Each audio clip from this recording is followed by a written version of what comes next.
मध्यरात्रीपासून सातारा जिल्ह्यात मुसळधार पाऊस सुरू आहे आणि घाटमाथ्यावरती सुद्धा मोठ्या प्रमाणामध्ये मध्यरात्रीपासून पाऊस सुरू आहे। याचा परिणाम कोयना धरणामध्ये पाणी पातळीमध्ये वाढ होताना दिसत आहे। मागील 2 दिवसांपासून जिल्ह्यामध्ये मोठ्या प्रमाणामध्ये पावसाला सुरुवात झालेली आहे आणि ती संततधार अजूनही चालू आहे।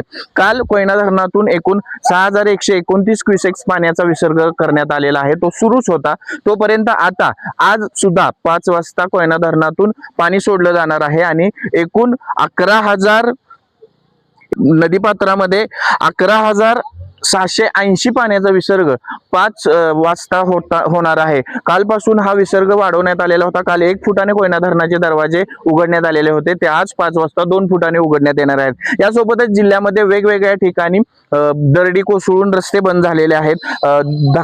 जुना धक्का पूल जो आहे तो पाटण आणि जुना धक्का पुलावरची वाहतूक सुद्धा बंद करण्यात आलेली आहे। काही ठिकाणी पुलाला पाणी टेकलेलं आहे, तर काही ठिकाणी या मोठ्या पावसामुळे गावामध्ये पाणी शिरल्याचं सुद्धा समोर आलेलं आहे। त्यामुळे घाटमाथ्यावर होत असलेला पाऊस आणि इतर ठिकाणी होत असलेल्या पावसामुळे जनजीवन विस्कळीत होत चाललेलं आहे। आता नदीपात्रामध्ये सुद्धा पाण्याची मोठी पातळी वाढलेली आहे आणि आता 5 वाजल्यानंतर ज्यावेळेला अजून हा विसर्ग वाढवण्यात येणार आहे त्यावेळेला सुद्धा नदीपात्रामध्ये पाणी पातळी वाढली जाणार आहे। त्यामुळे नागरिकांना प्रशासनाने सतर्कतेचा इशारा दिला आहे। अभय कुमार देशमुख, कराड।